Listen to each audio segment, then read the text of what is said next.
Hello everyone, this is Erik the Linguist again. So in this episode, so it's a long time since we last met, we'll talk about one very important skill in writing called nominalisation. Okay? So a brief definition of nominalisation would be obviously referring to the process of turning words that are not normally nouns into nouns. So if you check the dictionary, you can see, for example, compare as a verb can be changed into comparison as a noun. And apart from nominalizing verbs, we can convert adjectives or conjunctions into nouns as well. So we have difficult, for example, changed into difficulty, or the conjunction because, we can turn it into the reason for. Okay? So what about this one? Okay, can you turn the following into nouns? So we have three words here. The first one will be migrate as a verb, and the second one, important, will be adjective, and then we also have a conjunction, so. So let's spend a few seconds, think about it, and we can move on when you're ready.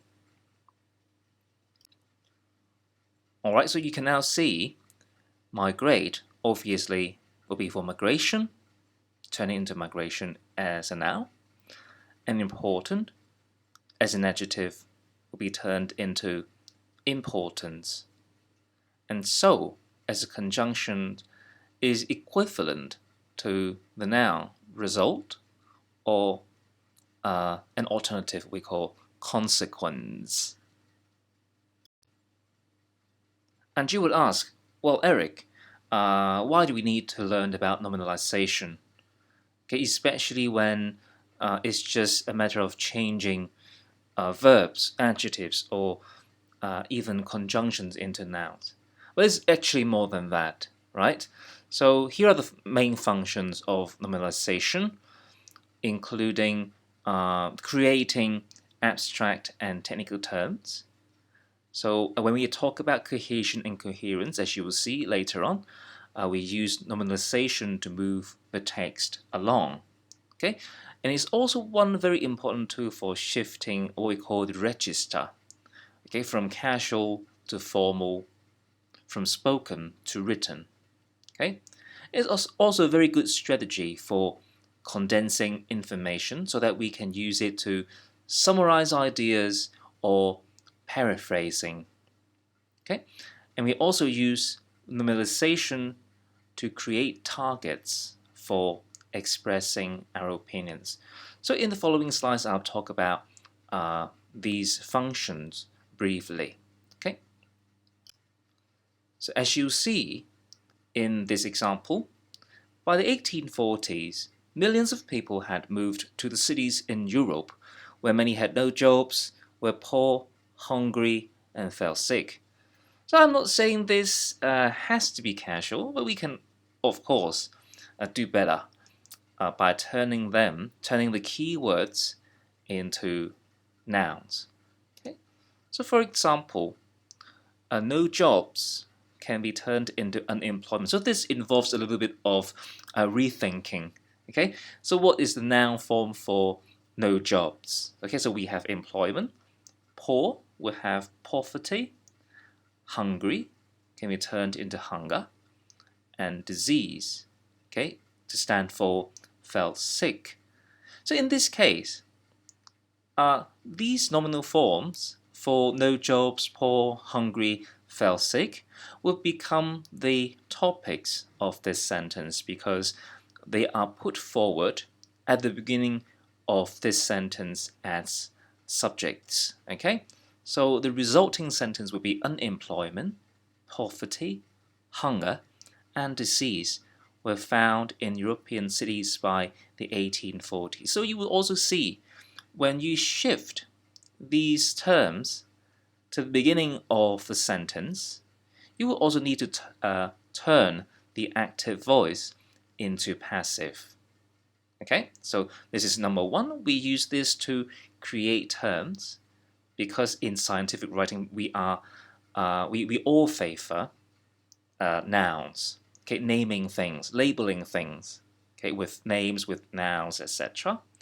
It's also a way to shift from a more spoken-like, more casual tone into something more formal or technical. Okay.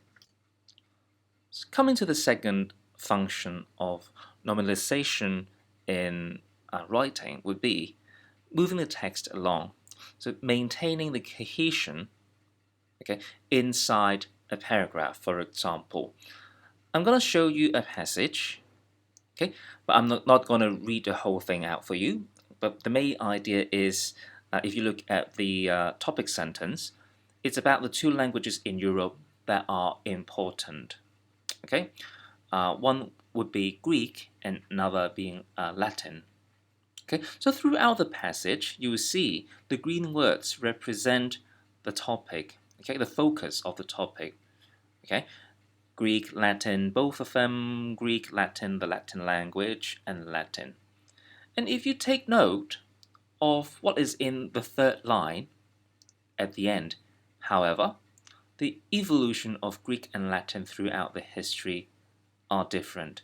Okay, so it seems that the writer has shifted his or her own idea about the two languages. Okay, so I'm not going to talk about just the languages, but how they change throughout time. Okay, so his or her choice would be packing the verb evolve into evolution or evolution. Okay, so evolution of Greek and Latin. So it's a good way to shift the topic focus. Okay, of course you might say, however, Greek and Latin evolved differently throughout the history. But it's up to you. Okay, when you want to change the focus of what you're going to talk about regarding the two languages, the topic, you can pack the verb inside the noun phrase. So you will also see nominalization is not just about changing one word, but it also involves changing the sentence structure. As you will see in the next slide about the next function about nominalization, it will be for condensing information. Okay, a very important strategy for paraphrasing. So here it is. So the original sentence may go like this. Below are the reasons why refugees blah blah blah. So we don't know what were the results in this case.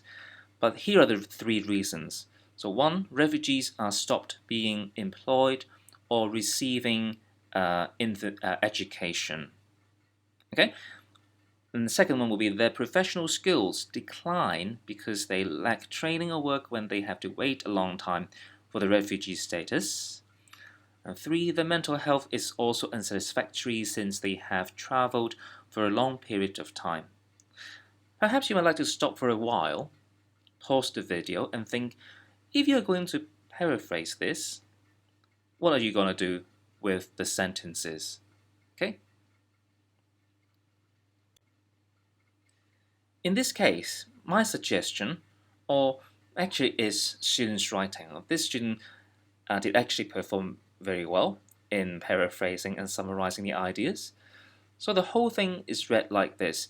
The reasons behind may include the suspension of employment or education career, decline of professional skills due to the lack of training or work during the long refugee status determination process, very complicated, and three, unsatisfactory conditions of mental health resulted from lengthy periods of traveling. Okay, so you actually see a lot of changes, including packing 4 sentences into one simple sentence. Okay, so you will see normally or typically in academic writing, what is complex is not sentence structure, but it's actually how you are packing information so deeply into a noun phrase. And you see when we say refugees stopped being employed or receiving education, one sentence becoming one noun phrase, the suspension of employment or education career. So this happens quite a lot in academic writing. And if you think about it in your native language, your mother tongue, perhaps in Cantonese, so if you are reading some technical documents, you also see a lot of these kinds of nominal phrases, noun phrases, with nominalization. Okay, so this is a very good way for condensing information for what we call conciseness. Okay, so let's move on. So this one will be a little bit hard to explain, but I'll try my best. So the last function, the last main function of nominalization will be, as you pack an action into a noun phrase, you're actually inviting comments, because we tend to name things in nouns, and then we will add our own thoughts about it. For example, sentence 1, one learns a language. So this is a sentence describing an action, some people learning a language. And then you can turn it into a thing we call language learning. Okay, so in this case, the subject one, or people, or whatsoever, will be omitted, and what we have left would be a noun phrase about learning. What kind of learning is it? Language learning. Okay, and then we would tend to complete the sentence by saying something about language learning. So in this case, perhaps I would make a comment about it. Language learning is difficult. Okay, so in this case, the thing, the phenomenon, okay, or the event of language learning will invite a comment, and in this case, a negative comment. Of course, you can say language learning is easy. Okay, now, and then you can further pack this third sentence into a noun phrase with the focus on difficulty. Okay, so what kind of difficulty is it? It will be about language learning difficulty. It means the negative comment is incorporated into the original noun phrase language learning into language learning difficulty. And of course, you can find somewhere to put this new nominalized phenomena or phenomenon into a sentence, perhaps in the subject position. But in this case, in number 5, we put it in the complement position. For example, phonetic writing plays a vital role in language learning difficulty. Okay? So we can link two things together, phonetic writing and language learning. So phonetic writing is a part of language learning process, okay, which is not something that you and I do perhaps normally, phonetic writing. So you need to check what it is yourselves.